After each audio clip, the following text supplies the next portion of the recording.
மும்பை ஒரு சீமனா இருந்தா கண்டிப்பா ஒரு முறையாவது மும்பை வந்துதான் ஆகணும். ஏன்னா most of the shipping companies எல்லாமே மும்பைல தான் இருக்கு. சோ இப்போ உள்ள புது பசங்களுக்குலாம் வேலை தேடுறதுக்காண்டி மும்பை வரப்ப அவங்களுக்கு எங்க ஸ்டே பண்றதுன்னு தெரிய மாட்டுது. அது ரொம்ப பிரச்சனையா இருக்கு. நம்மள்ட்ட நிறைய பேர் கேட்கற விஷயம் என்னன்னா, அண்ணா மும்பை வந்தா எங்கன ஸ்டே பண்றது, வெளியே போய் ஸ்டே பண்ணா நிறைய செலவாகுதுன்னு அப்படின்னு கேக்குறாங்க.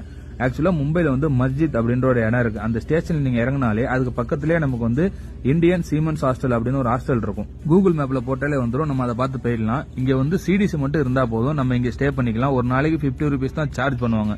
ஆனா இப்ப கொஞ்ச நாளா அது கொஞ்சம் ஃபுல்லா இருக்கிறதுனால ஒரு 2 or 3 days வெயிட் பண்ற மாதிரி இருக்கும்.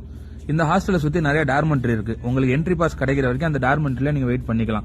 ஒன்ஸ் உங்களுக்கு என்ட்ரி பாஸ் கிடைச்சிட்டு அப்படின்னா நீங்க எவ்வளவு நாள் வேணாலும் நீங்க தங்கிக்கலாம். அதே 50 rupees தான் ஒரு நாளைக்கு சார்ஜ் பண்ணுவாங்க. உங்களுக்கு இங்க எல்லா ஃபெசிலிட்டிஸும் இருக்கும்.